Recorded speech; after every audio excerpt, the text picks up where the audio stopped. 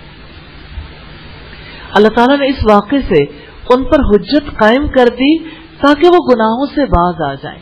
وَمَوْعِظَةً اور نصیحت ہے. موعظہ کا مادہ واو عین زوئے ہے. واز ایسی نصیحت کو کہتے ہیں جو دل کو پگھلا دے. وَمَوْعِظَةً لِّلْمُتَّقِينَ اور اللہ تعالیٰ سے ڈرنے والوں کے لیے نصیحت ہے. انسان جب اللہ تعالیٰ کی شریعت سے منہ موڑتا ہے، اپنے آپ کو جانوروں کی سطح پر لے آتا ہے. اللہ تعالیٰ نے ایسے انسان کو جھنجھوڑا ہے کہ کہیں اللہ تعالیٰ کی کوئی نافرمانی اسے ذلت میں مبتلا نہ کر دے، جس میں یہودی نافرمانیوں کی وجہ سے مبتلا ہوئے تھے. امام ابو عبداللہ نے سیدنا ابو ہریرہ سے روایت کیا ہے کہ رسول اللہ صلی اللہ علیہ وسلم نے فرمایا، تم ان امور کا ارتکاب نہ کرو جن کا یہودیوں نے ارتکاب کیا تھا کہ معمولی ہیلوں کے ساتھ اللہ تعالیٰ کے حرام کردہ امور کو حلال قرار دینے لگ جاؤ. واقعی میں انسانوں کے لیے عبرت بھی ہوتی ہے، نصیحت بھی. واقعات سے عبرت وہی لے سکتا ہے جو واقعات کو صحیح رخ سے جان سکے، اور واقعات سے نصیحت وہ لے سکتا ہے جو اللہ تعالیٰ کی طرف نظریں لگا دے اور اللہ تعالیٰ کا خوف رکھے. یا اللہ تو ہمیں عبرت پکڑنے والے اور نصیحت پکڑنے والے لوگوں میں شامل فرما دے. آیت نمبر 67 تاریخ بنی اسرائیل کے ایک اور واقعے کو لیے ہوئے ہے. رب العزت نے فرمایا، وَإِذْ قَالَ مُوسَىٰ لِقَوْمِهِ إِنَّ اللَّهَ يَأْمُرُكُمْ أَن تَذْبَحُوا بَقَرَةً قَالُوا أَتَتَّخِذُنَا هُزُوًا قَالَ أَعُوذُ بِاللَّهِ أَن نَّكُونَ مِنَ الْجَاهِلِينَ. اور اس وقت کو یاد کرو جب موسیٰ نے اپنی قوم سے کہا، یقیناً اللہ تعالیٰ تمہیں حکم دیتا ہے کہ ایک گائے ذبح کرو. انہوں نے کہا، کیا تم ہمارا مذاق بناتے ہو؟ موسیٰ نے کہا، میں اللہ تعالیٰ کی پناہ مانگتا ہوں کہ میں جاہلوں میں سے ہو جاؤں. بنی اسرائیل کو ان کی تاریخ کا ایک واقعہ یاد دلایا گیا. یہ مسلمانوں کے لیے بھی عبرت اور نصیحت لیے ہوئے. وَإِذْ قَالَ مُوسَىٰ لِقَوْمِهِ إِنَّ اللَّهَ يَأْمُرُكُمْ أَن تَذْبَحُوا بَقَرَةً اور اس وقت کو یاد کرو جب موسیٰ نے اپنی قوم سے کہا، یقیناً اللہ تعالیٰ تمہیں حکم دیتا ہے کہ ایک گائے ذبح کرو. اللہ تعالیٰ بنی اسرائیل کو واقعات یاد دلاتے ہیں جو ان کے اور سیدنا موسیٰ علیہ السلام کے درمیان پیش آئے تھے. یاد کرو جب تم نے ایک شخص کو قتل کر دیا تھا. ہاں، گائے کو ذبح کرنے کا واقعہ ایک قتل سے متعلق ہے۔ بنی اسرائیل میں ایک بے اولاد مالدار شخص تھا جس کا وارث اس کا بھتیجا تھا۔ چچا کی بیٹی تھی جس سے بھتیجا شادی کر لینا چاہتا تھا۔ چچا نے نکاح کرنے سے انکار کر دیا۔ بھتیجے کو چچا کا مال حاصل کرنا تھا، بیٹی نہیں ملی تو ایک ہی راستہ نظر آیا، چچا کو قتل کر دوں۔ پھر چچا کو قتل کرنے پہ اکتفا نہیں کیا، چچا کو قتل کیا اور لاش دروازے پر ڈال دی، کسی اور کے دروازے پر۔ صبح لوگ قاتل کی تلاش میں ایک دوسرے پر الزام لگانے لگے۔ بات سیدنا موسیٰ علیہ السلام تک پہنچی تو اللہ تعالیٰ نے انہیں ایک گائے ذبح کرنے کا حکم دیا، جس کا ایک ٹکڑا مقتول کو مارا گیا تو وہ زندہ ہو گیا اور قاتل کی نشاندہی کر کے مر گیا۔ بنی اسرائیل کے بارے میں آپ جانتے ہیں، بنی اسرائیل کو گائے پرستی کی بیماری لگ گئی تھی۔ جیسے کینسر لگتا ہے نا، تو سب جس کو کینسر ہو جائے وہ خود بھی انتہائی خوف میں ہوتا ہے، دوسرے بھی خوف میں مبتلا ہو جاتے ہیں۔ لیکن کتنی بیماریاں جو کینسر سے بھی زیادہ خطرناک ہوتی ہیں، جیسے شرک کی بیماری۔ تو بنی اسرائیل کو گائے پرستی کی بیماری لگ گئی تھی، انہیں گائے ذبح کرنے کا حکم دیا گیا تاکہ ان کے ذہن سے گائے کے تقدس کو ختم کیا جائے۔ تو بنی اسرائیل نے اس پر بہت عذر تراشے، حالانکہ ان پر واجب تھا کہ سیدنا موسیٰ علیہ السلام کے حکم کی پیروی کرتے۔ گائے ذبح کرنے کے حکم کے جواب میں بنی اسرائیل نے کہا، قالوا اتتخذنا ہزوا، کیا تم ہمارا مذاق بناتے ہو؟ یعنی یہ کیا بات کر رہے ہو ہم سے کہ ہم گائے ذبح کر دیں؟ اس جواب سے بنی اسرائیل کے بارے میں پتہ چلتا ہے کہ وہ نبیوں کی بات کو بھی سنجیدگی سے نہیں لیتے تھے، اپنی مرضی کی زندگی گزارنا چاہتے تھے، ضد اور ہر دھرمی کی نفسیات رکھتے تھے۔ قال اعوذ باللہ ان نکون من الجاہلین،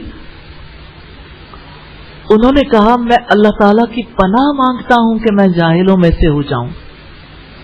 یعنی مذاق اڑانا تو جاہلوں کا کام ہے، میں اللہ کی پناہ مانگتا ہوں کہ میں کسی کا مذاق اڑانا چاہوں، یعنی میں اپنے آپ کو اپنی خواہش اور اپنی مرضی کہ نہیں اللہ تعالیٰ کے حوالے کرتا ہوں، وہ جو مجھے ہر برائی سے بچا سکتا ہے، کیونکہ جاہل ایسی باتیں کرتا ہے جس کا اسے کوئی فائدہ نہیں ہوتا، وہی لوگوں کا تمسخر اڑاتا ہے۔ عقل مند شخص یہ سمجھتا ہے کہ اپنے جیسے کسی آدمی کا مذاق اڑانا عقل اور دین کے لیے سب سے بڑا عیب ہے۔ آپ کسی کا مذاق اڑاتے ہیں کبھی؟ بہن بھائیوں کا، بچوں کا، بڑوں کا؟ تو اب دیکھ لیجئے سیدنا موسیٰ علیہ السلام کے جواب میں ہمارے لیے کتنی بڑی نصیحت ہے۔ تو اب سوچئے کہ کسی کو دوسرے پر کتنی فضیلت حاصل ہو۔ فضیلت تو یہی تقاضا کرتی ہے نا کہ بندہ شکر ادا کرے۔ فضیلت کا یہ مطلب تو نہیں ہے کہ وہ دوسرے کا مذاق اڑانا شروع کر دے،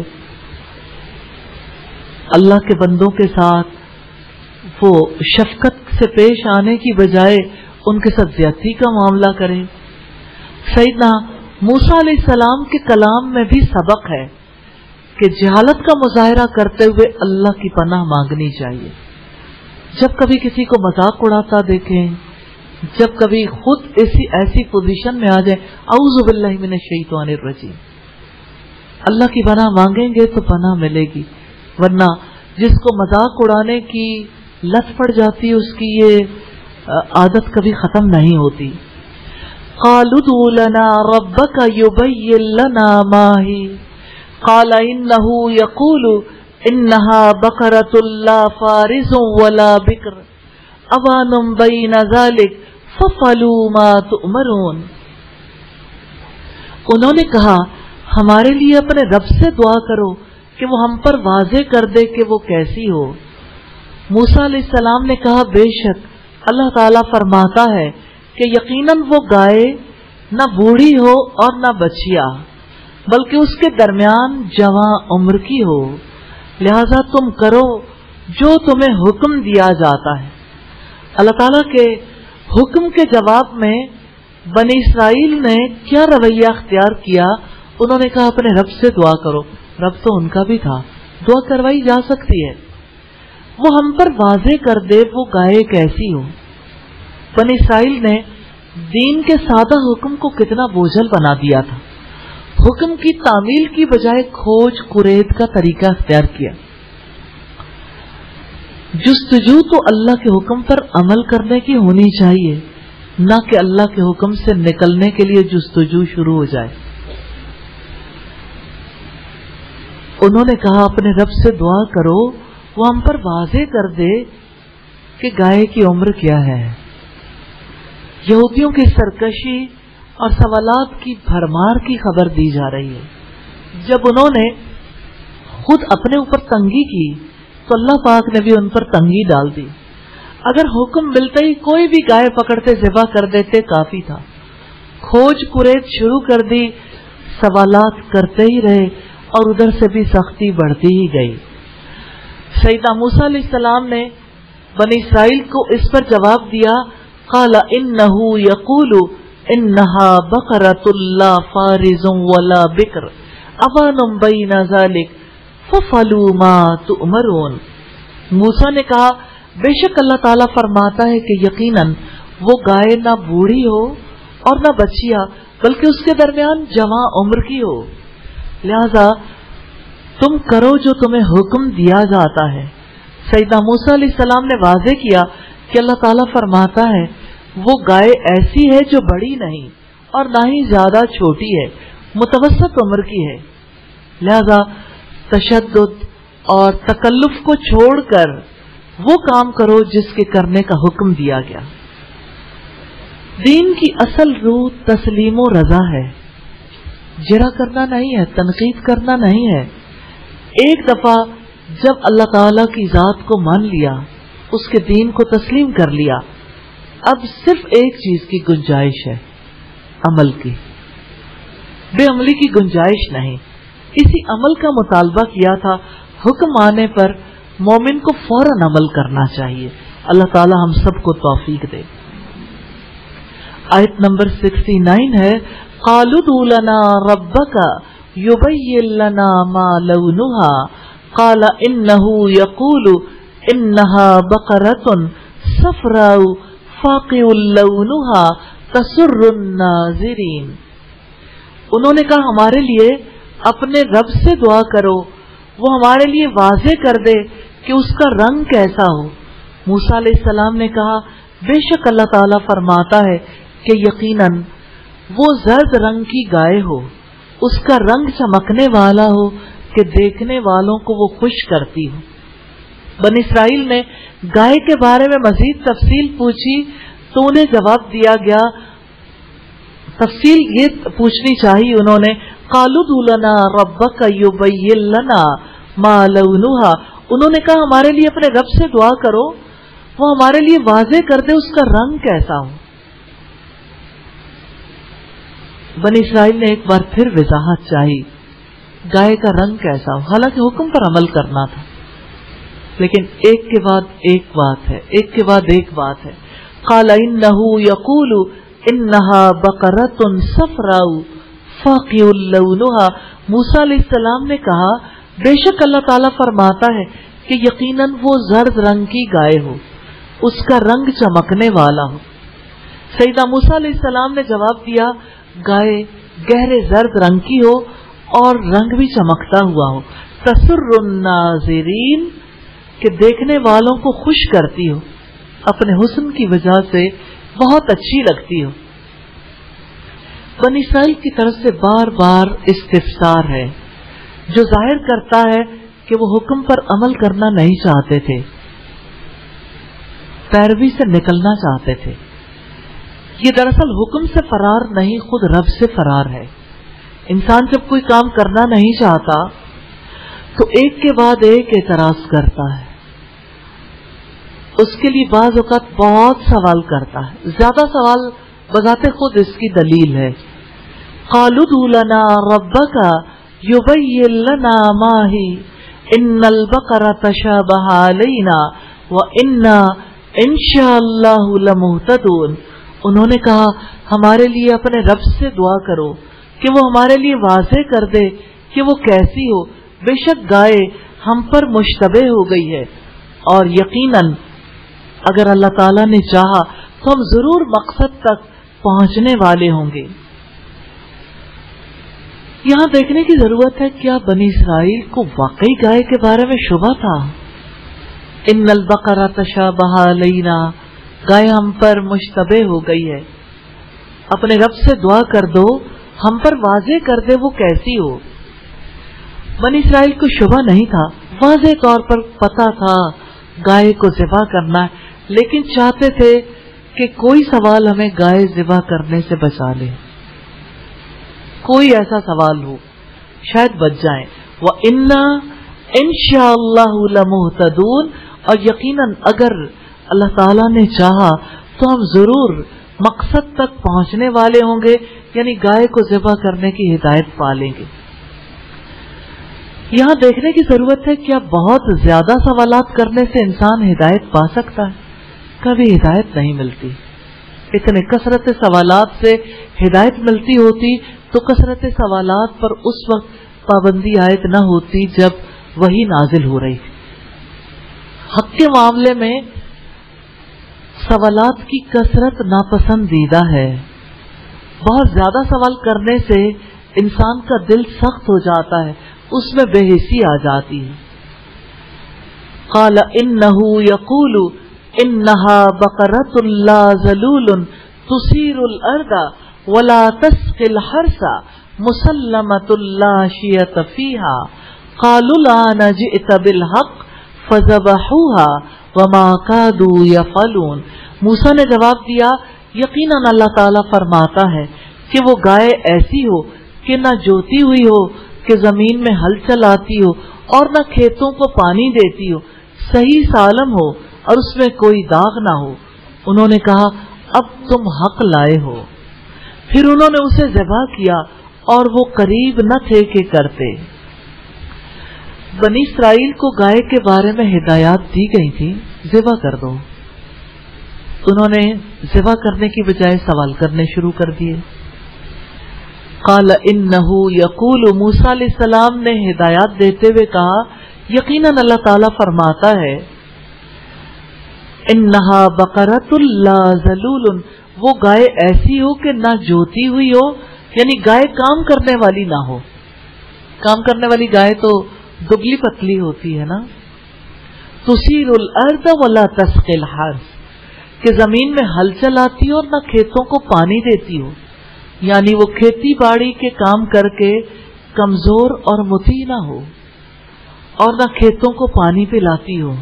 مسلمتن، صحیح سالم ہو، ہر عیب سے اللہ تعالیٰ نے اسے محفوظ کر رکھا ہو، اس سے کوئی کام نہ لیا جاتا۔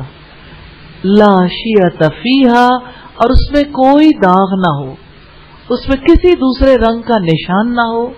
قالوا الآن جئت بالحق، انہوں نے کہا اب تم حق لائے ہو، یعنی گائے کے بارے میں آپ نے اب صحیح بات بتائی ہے، حالانکہ سیدنا موسیٰ علیہ السلام نے پہلی بار ہی وضاحت کر دی تھی۔ وہ کوئی گائے لاتے، ذبح کرتے اور اللہ کا حکم پورا ہو جاتا، مگر پہلے انہوں نے انشاءاللہ نہیں کہا کہ اگر اللہ نے چاہا، پہلے اپنی بات ہی دیکھتے رہے۔ فذبحوها، پھر انہوں نے اسے ذبح کیا، یعنی مطلوبہ گائے ذبح کر دی۔ وما کادوا یفعلون، اور وہ قریب نہ تھے کہ کرتے۔ تکلف اور تشدد کی وجہ سے گائے ذبح کرتے نظر نہیں آتے تھے۔ سیدنا عبداللہ ابن عباس فرماتے ہیں کہ اس کے معنی یہ ہے کہ قریب تھا کہ وہ ایسا نہ کرتے، یعنی انہوں نے یہ ارادہ نہیں کیا تھا، بلکہ ان کا ارادہ تو یہ تھا کہ وہ اسے ذبح ہی نہ کریں۔ فذبحوها وما كادوا يفعلون، پھر انہوں نے اسے ذبح کیا اور وہ قریب نہ تھے کہ کرتے۔ اس سے اللہ تعالیٰ نے بنی اسرائیل کی سرکشی، ان کی جھٹائی کو بے نقاب کیا ہے۔ اللہ تعالیٰ نے گائے ذبح کرنے کے حکم سے ان کے اندر کی گائے